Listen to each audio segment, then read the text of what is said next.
Good morning students. आज हम पढ़ेंगे क्लास 9th का chapter 4 linear equation in two variables.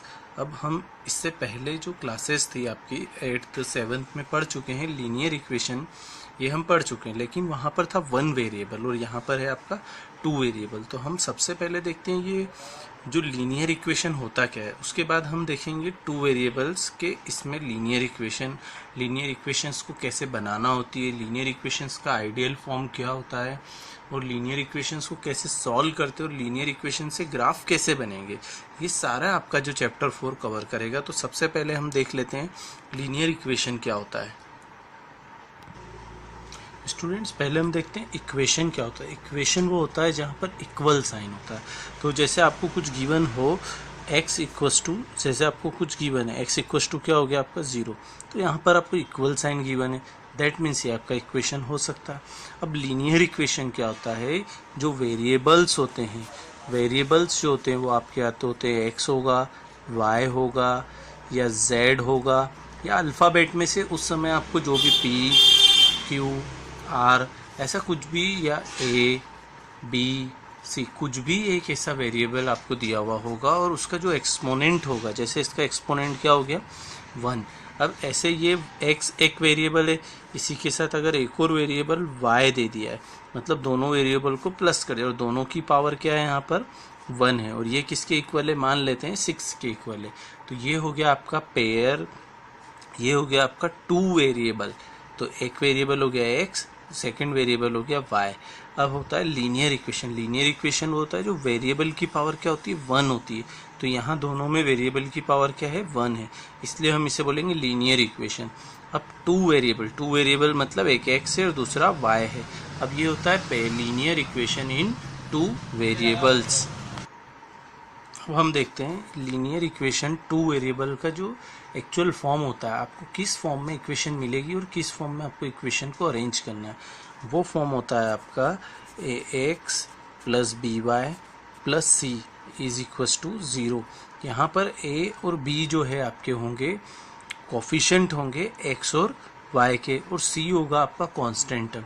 तो हमेशा आपको जो पेयर ऑफ लीनियर इक्वेशन मिलेगा टू वेरिएबल का, वो इस फॉर्म में मिलेगा। इसकी जो कंडीशन होती है, इसके अंदर a जो है आपका कभी भी 0 नहीं होगा और b है वो भी कभी भी 0 नहीं होगा। देखो, अगर स्टूडेंट्स अगर a 0 हो जाता है, जैसे अगर मान लेते हैं a 0 हो गया, तो 0 into x plus b y plus c is equal to 0। अब अगर a 0 हो जाता है तो ये पूरा हो जाएगा 0, तो रिमेनिंग बचेगा आपका b y plus c equals to 0। तो यहाँ पर आपका जो वेरिएबल बचा है वो केवल एक वेरिएबल बचा है, लेकिन हमको पढ़ना है टू वेरिएबल का, तो यहाँ पर ये 0 नहीं हो सकता।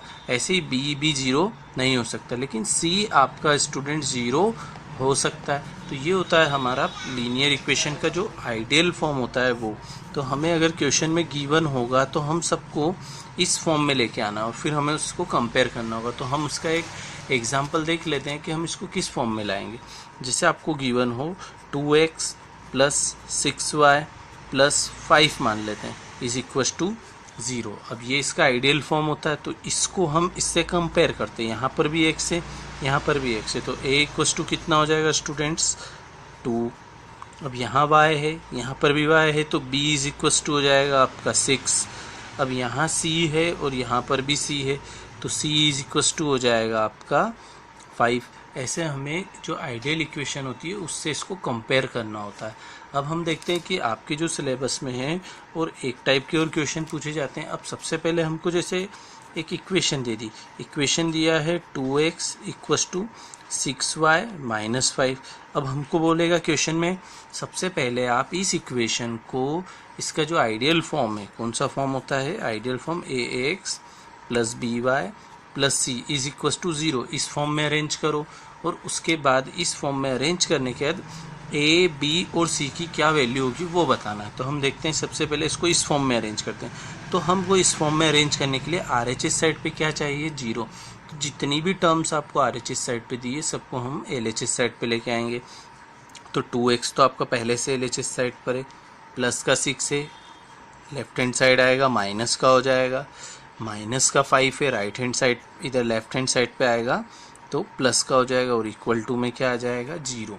अब अगर हम इसको इससे कंपेयर करते तो ये x है आपका और यहाँ पर x है, तो a की वैल्यू कितनी होगी स्टूडेंट्स 2।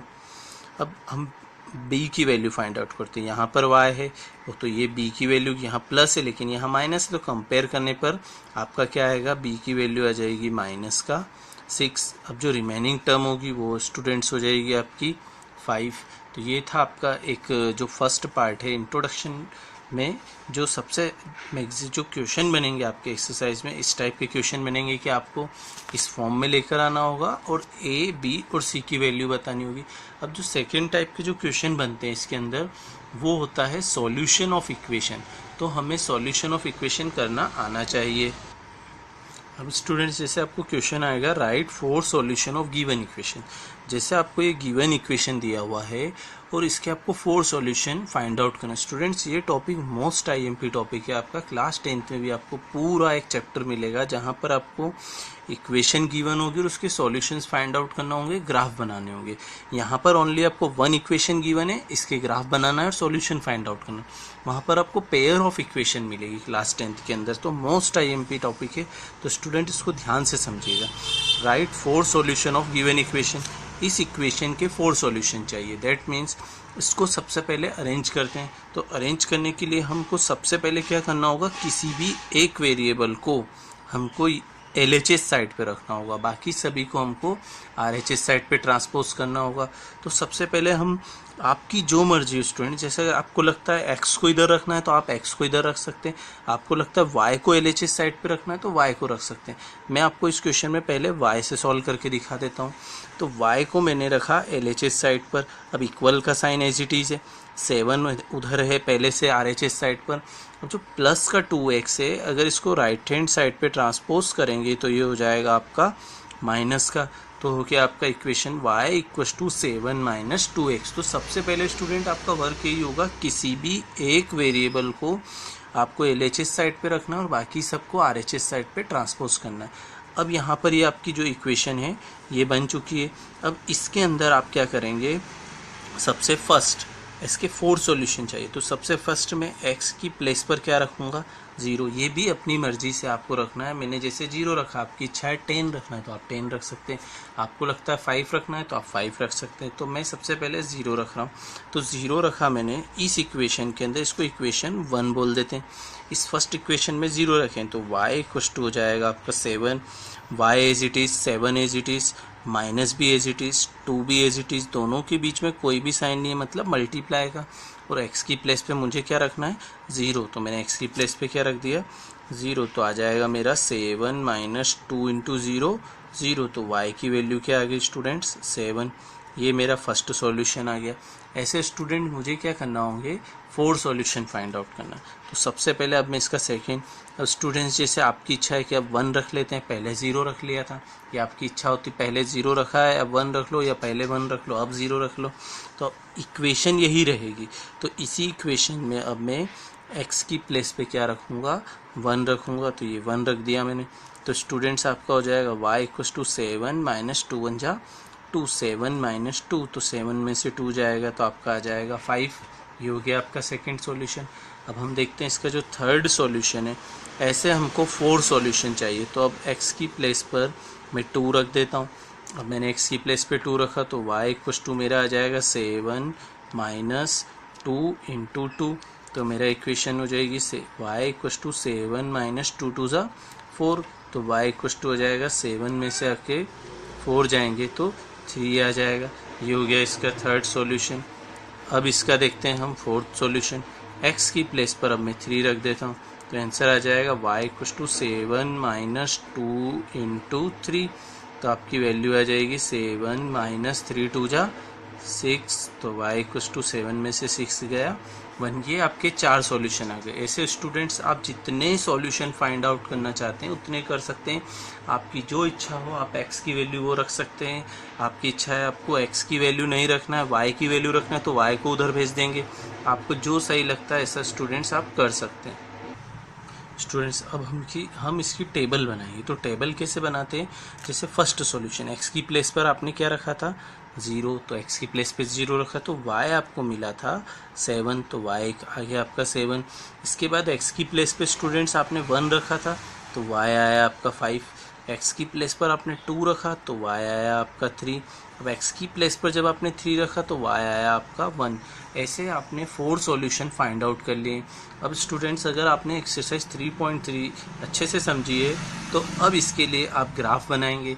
अब ये आपको सॉल्यूशंस मिल चुके हैं, एक x हो जाएगा आपका, एक y हो जाएगा, और इन दोनों के लिए अपन क्या बनाएंगे, ग्राफ। तो अब मैं स्टूडेंट्स इसमें ग्राफ बनाकर दिखाता हूँ आपको कि इसका ग्राफ कैसे बनाया जाता है। अब हम इसका ग्राफ बनाते हैं। 0 पर कितना आया था स्टूडेंट, 7, तो 0 है, 0 पर हमारा 7 आया तो ये हमारा पॉइंट हो गया 0,7।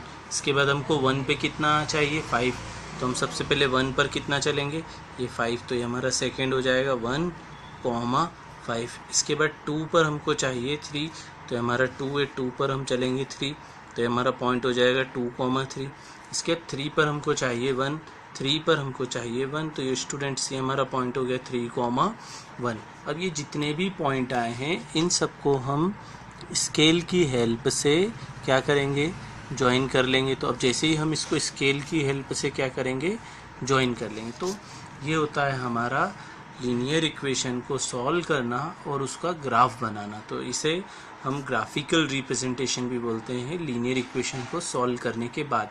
तो स्टूडेंट्स ये आपका जो एक्सरसाइज 4.3 है इसमें आपको ऐसे ग्राफ बनाना होगा और ऐसे पूरा सॉल्व करना होगा। तो स्टूडेंट्स एक बार हम पूरा रिवाइज कर लेते हैं कि हमने स्टार्टिंग में क्या देखा था।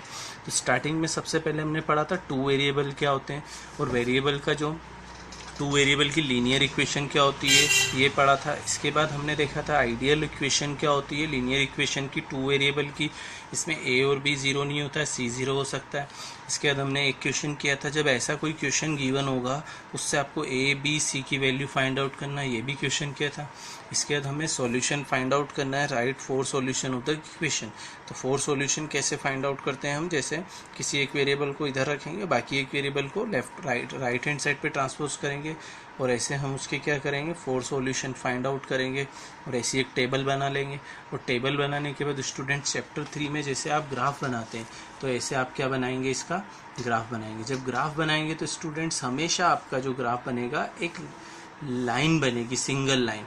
इसलिए ये जो होता है ग्राफिकल रिप्रेजेंटेशन होता है लीनियर इक्वेशन का होता है अ लाइन, तो हमें हमेशा इसकी एक लाइन बनेगी। अब हम कंटिन्यू करेंगे एक्सरसाइज में।